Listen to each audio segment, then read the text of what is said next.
back with Katawa Shoujo. And if you remember last time, we were going to the nurse's office because we had to check in with the nurse as we are a new student and we have the medicine. If you remember last episode, our character, he had a heart attack and then he found out he had arrhythmia, and now he's at a special school for students who have problems, and there's like a hospital like 2 miles away or something, and a whole bunch of nurse staff and everything on campus for everyone. So anyway, I walk in hoping that this reality will be a quick visit like the teacher said. Oh, I think that said really well. I can't read. On a white door on the left is a green cross with the text "Head Nurse" and a nameplate.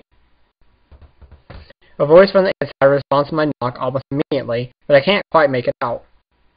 It sounded a bit like an invitation to open the door, so I invite myself further in. The room is not large, and it smells strange. A friendly-looking man turns around on his office door to face me as I enter. His desk is neat and tidy, but the bin under the table is overflowing with used medical utensils, and these are at least a dozen coffee coverings lingering on the desk. There are. Hello there. What can I do for you today? He's a young-looking and sort of rugged, but the dimples on his cheeks wash that impression away when he smiles. Are you the nurse? He smells like a person who has heard this very question hundreds of times. Why, yes, I am. It says on the door. Oh? Wow, what a smile.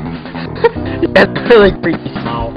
Or the smile that anime characters have when they've done something funny or something funny. I mean, it's a fitting smile, but it's just... Oh my god. You can call me by my name or just the nerd like everybody else. Of course, I shake off my confusion, realizing I probably should grab his extended hand. His handshake is rather firm and friendly. Right. I'm a new student and my homeroom teacher told me to come and meet you. My name is Sal Nakai. My eyes light up. His eyes light up with revelation and he snaps his fingers. Oh, you're that Nakai! I was just reading your file this morning. No. I was just reading your file in the morning. Wow. Some kind of chronic arrhythmia and related congenital heart muscle deficiency. Hey, I cannot get that word right. He gestures me to sit down in a vacant armchair in front of his desk. Yes. Good. Well, you've probably been briefed about the school now, so I'll just go over this quickly. We have all kinds of facilities available, both physical therapy and such. There's always someone from my staff around, even at night, so never hesitate to call us if there's a problem. The famous 24-hour nursing staff. Wow, this is the hospital. Well, not exactly. For instance, we don't do brain surgery. His jokes fell so out of place that I'm left thinking why he even said it.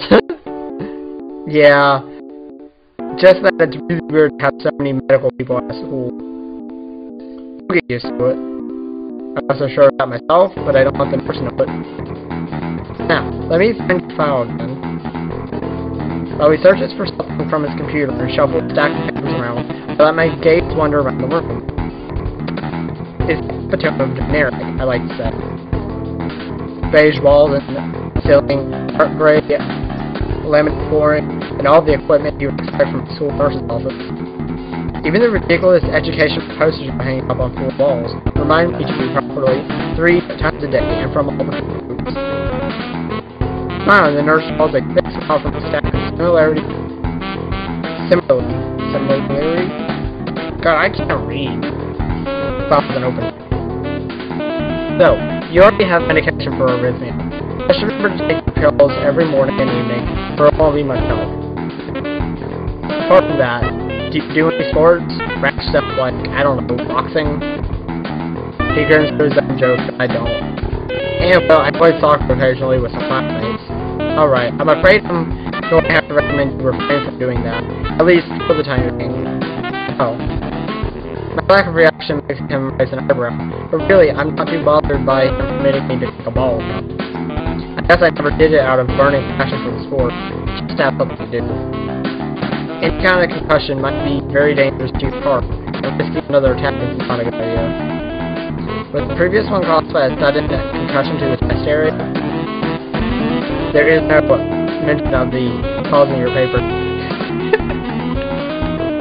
No, it was because of a girl. Not exactly. Oh, tell Mom! I sidestep the question acceptably, and he glances at me over his papers, with a more serious expression on his face. Still, you need to keep your body healthy so that some exercise would do you good. Physical therapy is such available, as I said, but I don't think you really need such heavy measures. Just get some light exercise regularly. Brisk walls or even light jogging, jumping rope, that sort of thing. Swimming, maybe. There's a pool here. So I was told. You were? Very good. At any rate, I'm sure you've been told this before. You just need to take care not to overexert yourself. Wags his finger and says, no need really, I've heard this 1,000 times already. Absolutely no unnecessary risk. Take care of yourself. Okay. He goes over my papers one more time and puts them on the desk. Obviously content. Good, that's it then. Come meet me if you ever need anything. I'm ushered out before I even realize it. A quick visit indeed. I end up standing in front of the main building and the auxiliary building, although to my eyes, they still look one and the same.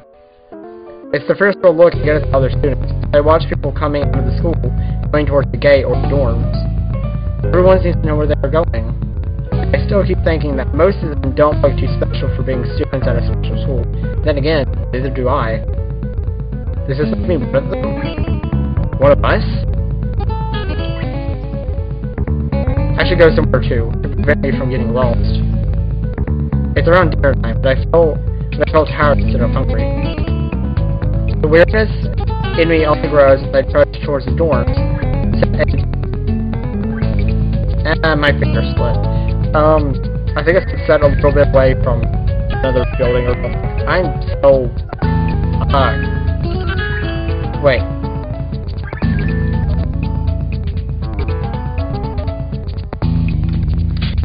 Okay. The windows of the dorms were attached toward the dorms, set a little way apart from the main building complex. Sheesh. I'm sorry, guys. Jeez. There's a garden. Sorry about that. I had to pause for a second because my phone started ringing, and then when I accidentally clicked the tag, that's it. There's a garden of sorts between the pool and the dorms. Shrubbery, flowers, and that overbearing smell of fresh cut grass fills the atmosphere.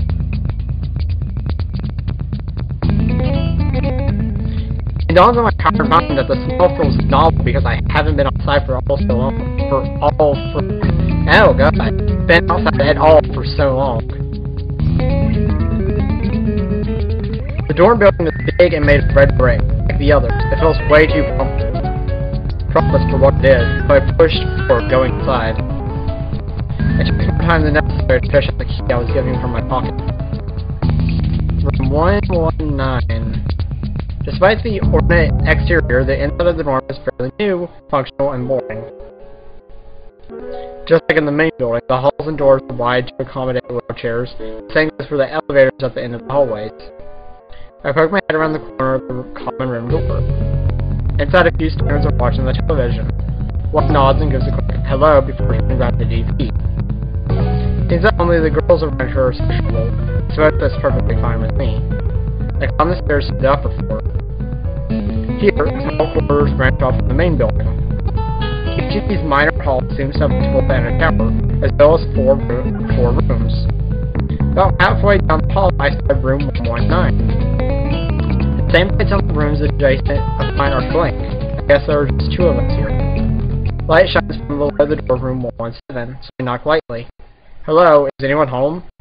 From outside, I hear a few movements, then the clicking of way more locks than I thought these doors had. After a moment, the door squeaks and opens. A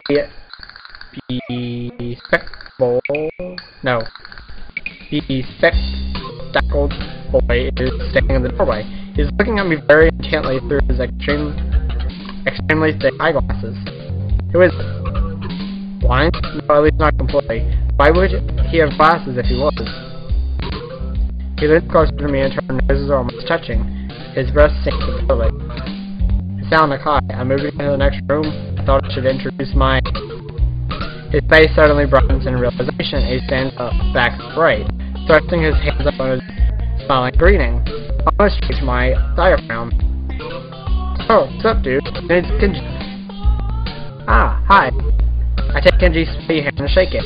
Still a little rattled by the sudden change of attitude and vehement welcome. There were some suspicious-looking people going in and out of your room earlier. It was probably my parents. Your parents? You sure? Because they could have been some other people too. Can't judge a book by its cover. His out-of-place cover is left hanging between us awkwardly as I try to think of some way to respond. I think the chances are high enough. He shudders and makes some exaggerated hand gestures. You're a brave man, his house. Me, I don't think I can trust the chances. The only one I trust is myself. Does that mean I shouldn't get to know you either? He thinks about this for a while. What was this, decision? Man, you are smarter than you look. Probably. What do you look like? I hope not smart. He squints his eyes and leans closer again, but he's back with the dodges. Never mind, it doesn't matter. With that, he turns, fumbles around for a moment, searches the door handle, and shuts the door behind him. Slide the key into the lock of the door marked 119. Bleak beige walls, white linen, a desk made of some type of white wood, ugly curtains. It's someone's room, impersonal, like my hospital room was. My bags are sitting at the front of my bed, looking a lot emptier than they did this morning. The closet is sitting open, stocked with my clothes. Also, it seems that there are a number of school uniforms hanging there as well. A note is pinned to the sleeve of one of the shirts. Hi, Hishan. We've unpacked your things and made your bed. I said that if these don't fit, then you should go to the office tomorrow. If you have any problems, you can always call us. Love, Mom and Dad. Well, at least I don't have to worry about unpacking. I kind of hope I would have. Then I would have to do. Then there would be something to do. It's still too early. I put the note down on the desktop and lay it down in bed, feeling drained. Lying there makes me want to read something, but I have nothing with me. I wonder if the hospital conditioned me for wanting to read whenever I have nothing to do. The restless urge keeps growing until I have to stand up. Maybe it's stress or something. I was pretty nervous about it before coming, and for the entire day too. I still am, I think. Damn, I have to distract myself somehow, so I won't be this unnatural all the time. Tomorrow, I'll go borrow some books from the library. Yeah, I'll do that. But for now... The bottles of medication neatly arranged on my right side, or at my night table, catch my eye. Jeez, I can't read at all. I pick up one and shake it just to hear the contents right on side, and then read the glued-on pharmacy label. It sounds kind. 2 tablets daily to stay alive. It doesn't really say that, but it could just as well. It's kind of twisted. Having your life depend on chemicals like this. I resent it a little, but what choice do I have?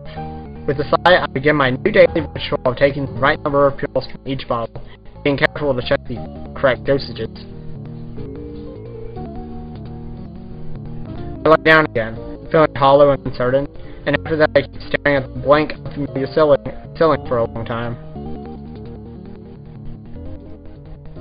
It doesn't start looking any more familiar, not even after darkness falls, and long shadows draw across my room like fingers.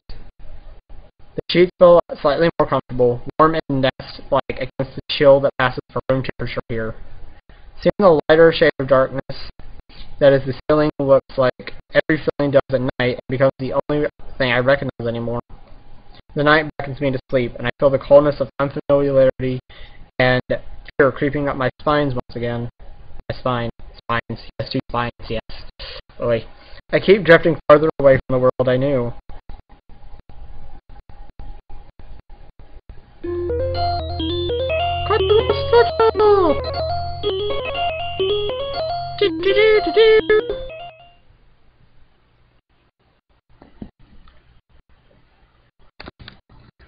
I wake up in a strange room. Solid morning light skimmers around against the light gray ceiling. I'd forgotten to draw the curtains closed last night. Hi? This is my room, isn't it? My room. This is the third room this year that I'm supposed to call mine. Various things around here remind me that indeed it's me who is supposed to be the one living here. My bags on the floor, my new school books on the desk, my numerous medications on the night table. I stare at the balls for a moment, deliberating, until I open a ball, shake out a peel, and pop out a tablet from a full sheet.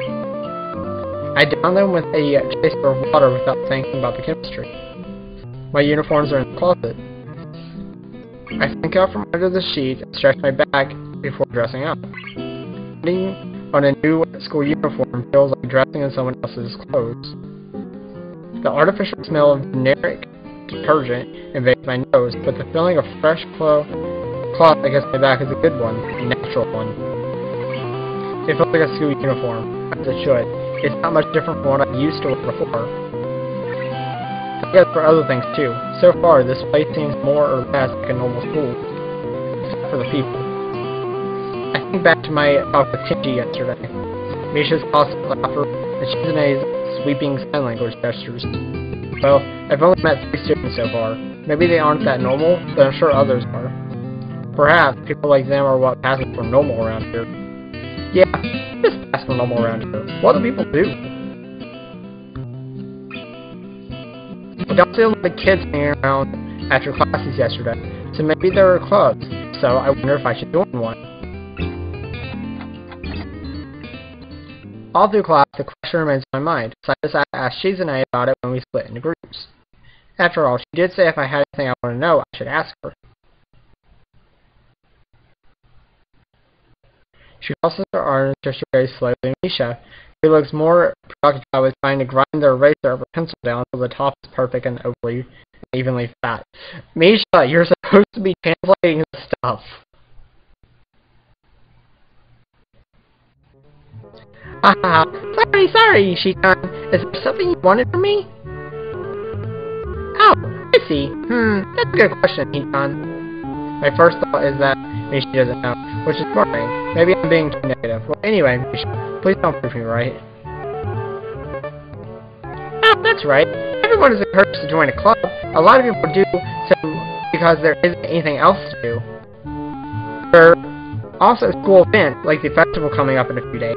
Almost every student in the school tends to help out with it, doing whatever.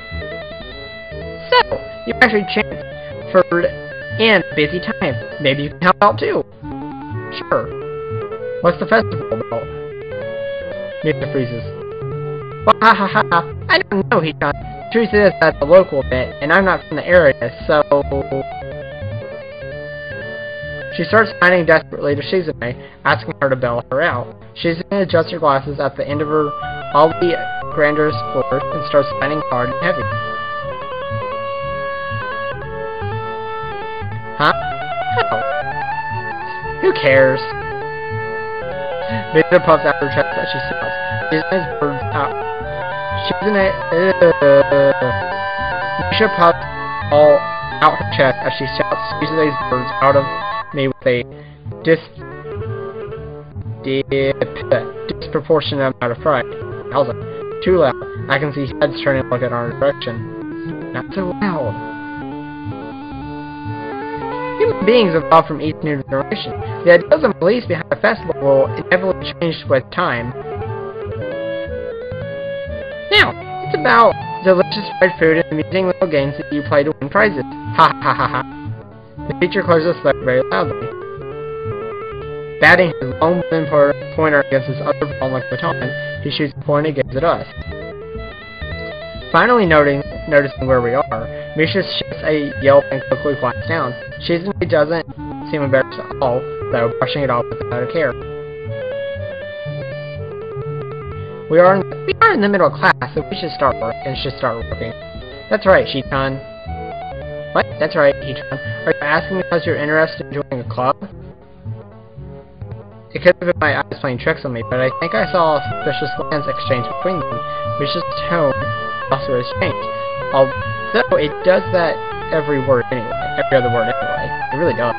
Yeah, I was thinking about it. Misha and Shizune look at each other again.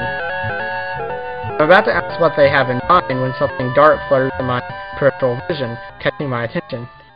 Out of the corner of my eye, I see the girl with long dark hair get up from her desk and slip silently towards the door. It doesn't seem like she was working in any group, and no one seems to notice her but me. I glance at the teacher, who's also looking at the dark-haired girl go. Why doesn't he say anything? Hey-chan, something wrong? Do I look so uneasy as well? As I feel, I mean? Oh, wait. Or was Misha just looking at me, looking after the girl left? No, nothing. Okay. Okay, well, like we were asking, you don't have any plans for lunch today, do you? I thought I would go to the library and pick up some books. Not really. Do you want to have lunch together then? Sure. Yay! Okay, John, perfect. Sorry. Her voice, I like the voice I'm doing for her, it's just hard for me to get done. The rest of the class passes uneventfully. The girl with the long hair never came back. Before I had the time to put any more thought into where she could have gone, the teacher informs us that it's time to start working. Shizune looks more like a little annoyed that we only just barely managed to finish all our work on time. I'm just glad we finished it at all. It's not a contest or anything. Yes, it is, Beaton. Impossible. Really? Really? I've noticed this before, but it's kind of funny how Misha is always giving her hands and citing not only everything she says, but that everyone else is saying at any given time. Obviously, it must mean so Shizune can understand it. Her eyes dart back and forth between Misha's hands and me. I don't know who I'm supposed to be looking at. I'm talking to Misha, but that might be wrong. Maybe I should say Shizune. I'm used to looking at the direction of the person whose voice I'm hearing, but really, Shizune can't hear me, but it would be disrespectful to talk to her only through Misha. Then again, isn't that what she's doing? No, she's at least looking at me. This is all very confusing and will take some time to get used to. It's not a contest, because contact or competitions never a prize. If there's no prize on the line, it's not really a contest. Shizune's eyes flash dangerously with competitive flavor. She stares at me as if it's a prize that I'm challenging her. I think maybe this is a contest to her. I never noticed before how dark and blue her eyes are. It's truly an alluring gaze. Are you sure, Hee-chan? Very sure. Haha, you're wrong, Hee-chan. Besides, I don't want to be the slowest one in the class. Therefore, what's in line is my confidence and my abilities, and the prize is the satisfaction of proving them. Wahahaha! Shizune pushes her glasses to the bridge of her nose in a very matter-of-fact way. I'd argue more, but the bell rings, and she quickly gets up and packs her bag. Picks up her bag, looking at me expectantly. I'd almost forgotten that I was supposed to have lunch with them. What do you want to eat? Cafeteria? Haha, that's so plain. Okay, let's go. Plain? Well, I guess. At my old school, I liked to eat outside near the back of the building. It was a good spot, but I didn't find it until near the end of my freshman year. I wonder if there's a similar place to eat here, which seems to imply as much. Shizune and Misha pulls me toward the cafeteria, which is surprisingly not packed. Maybe some students favor eating in the classroom or outdoors. I saw some of my classmates had boxed lunches. After we finished eating, Misha picks up where we left off earlier. So, Hee-chan, you wanted to know about clubs and stuff, right? Right, Hee-chan. Okay, well, I guess it makes sense to ask first. Exchanging little nods of confirmation, they turned to face me again, and Misha straightens her posture as if she is about to deliver a speech. Hee-chan, do you have anything you're really interested in? I used to play soccer, but I'm not really into it. I don't follow the teams and players or anything like that. As of late, I usually just read a lot. there's a book club, right, Shichan? Right, but it seems like they all have members. They have all the members they can possibly have right now. Sorry, Shichan, it's a really popular club. Ah, okay. More to the point, Shichan. Does this mean that you don't have anything already in mind? Not really. Good, great. That's great, Shichan. Really great. Ha ha ha. Why is this so great? No reason. Well, Shichan, other than clubs and the upcoming festival, there's one other thing. Student council! I see. I didn't know the school had a student council. That was a very melodramatic setup, though. Just tell me that. I'm pretty sure the two of them know this, but Shizune looks a little embarrassed about it, and Misha is laughing. Shizune quickly takes control of the discussion in her manner of speaking. After all, it's Misha who has the voice whenever she says. Right. Shichan, maybe you should join the student council. They could use more people. Yes, definitely. You should definitely join. Why? Well, for one, you could hang out every day. Shichan and I are both in the student council. Actually, Shichan is the president. I'm starting to get the suspicion that Shizune and Misha might not be exactly the most biased people to talk about this with. As in my mind, Shizune quickly addressed the glasses and signed something to Misha. Of course we're not trying to get you to join just because we would obviously benefit from you joining the student council and therefore have an incentive to try and get you to. So you're admitting that no, we admit nothing. I mean, Shichan, of course it would be nice if you joined, and we'd appreciate it. But even without all that, joining the student council shows a healthy interest in the workings of one school. Yep, it's true, Shichan. Besides, don't you want to spend time with us after school, Shichan? I can't tell if she is being genuine or if this is really good acting. Both of them seem to be trying hard to look the cutest, though they are pretty cute to begin with. Aww. I don't know which one is cuter though. Well, so, it's settled then. Welcome to the student council, Shichan. What? No. Aww. See, Shichan? Of course it wouldn't go that easily. Yep, that's right. Though it would be boring if it went that smoothly. Oh well, Shichan owes me candy now. You're betting on it? Hey, my life is not a game here. Shizune seems very intrigued by this when Misha assigns it to her. The aggressive glint returns to her eyes. Wahaha! That's interesting, Shichan. Let's play a game. That's not what I said. How about rich man, poor man, Shichan? If you lose, you have to join the student council. No, absolutely not. Oh, why not?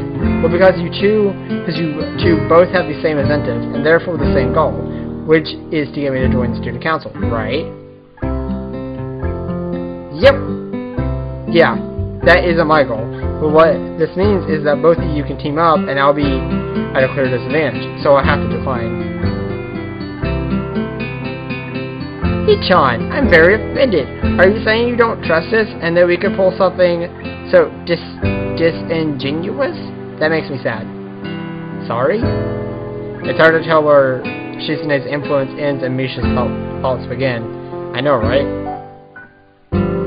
In order to atone for hurting a young girl's feelings, you should definitely join the student council. Nice try. No. How about a game of paper football instead of rich man, poor man? Paper football? Yeah, it's a game they play in America. You make a paper triangle, and then you try to shoot past goalposts that the other player makes with his fingers. Isn't it cool? It's the ultimate form of competition between two people, Shichan. It's also played by elementary and middle school children, Shichan. Wahaha, that makes it a game that really separates the boys from the men. More like the boys from the slightly older boys. Anyway, I'm not going to play that either. Just the fact that you know about it means you've probably You're probably surprisingly good at it. Yeah, that's true. How did you know, Hee-chan? Shizune frowns at Misha, telling me that she probably wasn't supposed to admit that so readily. I wouldn't say that I'm happy with their attempts to get me into student council, but I'm a little curious about what student council does here. I've never been on one before, or even known anybody who was a member, so it interests me. I also kind of like Shizune and Misha, so maybe it wouldn't be so bad. Okay, Hee-chan, how about Risk, the game of world domination? I don't know what that is. It's really fun, Hee-chan. You fight for control of the world, with armies and everything. Sounds like Shizune would be good at it. If you want to play, we can after school. Oh, really, Hee-chan? We can play just for fun, Hee-chan. Hee-chan hasn't played in a long time, so if you want to, there are no strings attached. Well, okay. Okay, perfect. We'll see you after school in the student council room, then, Hee-chan. Wait, why there? Because that's where we keep the games. Wahahaha. I grimace to tell how much I do not like this, and it's more for show than anything. So in the end I agree, but only after getting Shizune to acknowledge that I don't mean anything in concrete, just by accepting to take a look around and play a game with her. Lunch ends and we go back to class. I saw you. During afternoon classes, the long-haired girl comes back and sits down in her seat without a word. Again, no one seems to notice, or if they do, no one says anything. I want to ask Misha about it, but I don't want to be nosy. After school, Shizune and Misha quickly found me in the first floor lobby and latch onto me, covering each plank in case I might try to escape. I feel a little offended, but I'd been considering it. Nevertheless, I'm a bit disturbed that enough people have made a break for it in the past that they're on their guard. What's with the escort? This doesn't make me feel very comfortable. In fact, it makes me feel like a dangerous prisoner being transported to his cell. Heh. Wahaha. What's wrong, Hee-chan? That's right. We're just going to play a game of Risk, remember? I don't know, Misha. This all seems a little sinister to me. I start thinking that when we sit down to play the game, they'll tie me down and torture me until I agree to join the student council. Heh. That's highly unlikely. But still, for some reason, it just seems like it would be so plausible. They should do it. I would like to see them tie him down and do it, like torture him. They're like, if you don't do it, I'm gonna hit you with this pot or something. Probably not hitting with a little pot, but you get the point. Getting to student council room is as simple as turning 2 corners from where we started. What? That's it? This makes you guys being so on top of me seem a little silly. That's not true, Hee-chan. Hee-chan says that when their life started, people have shown the capability to pull off superhuman bursts of speed. Life is threatened? Her expression unchanging, Misha signs something amusingly to Shizune, who makes a baffling face and puts her hand behind her back, looking pleased with herself. Misha feigns deafness and hums cheerfully. Stop that. I know you heard me. You have no excuse, unlike Shizune. Shizune opens the door to the student council room. It's a very plain, sparsely decorated room, although it's quite large, maybe even a little larger than a classroom. There's a big table to the center surrounded by chairs, and a smaller desk prominently placed in the back that I assume is Shizune's. There are a few regular desks and chairs attached to one side as well. Extras, perhaps? Aside from the tables and chairs, the room doesn't have much else to offer. Just a couple of filing cabinets and bookshelves attached with old school records and documents. Not much else. In fact, nothing else. This is a pretty bleak room. They could at least put a spotted plant in here or something, but the most noticeable thing that this room doesn't have is other people. Okay, guys, I think I'm going to end the episode here. You know, we're in student council. We're about to play Risk with Shizune and Misha. I'm having a lot of fun. I know I don't give a lot in commentary, which I apologize because, you know, this game has a lot of reading, and I do find it fun though. Misha and Shizune are very cute so far. I can't wait to see who else we meet and what else happens. And in the next episode, we're going to be doing Risk. Now guys, make sure to like this video, subscribe to me if you want to see more Katawa Shoujo, RWBY Black Extension visual novel, other games, let's plays, reviews on stuff, just all kinds of stuff. And make sure to share my videos, that helps me a lot as a small YouTuber. And I will catch you all in the next episode. Peace.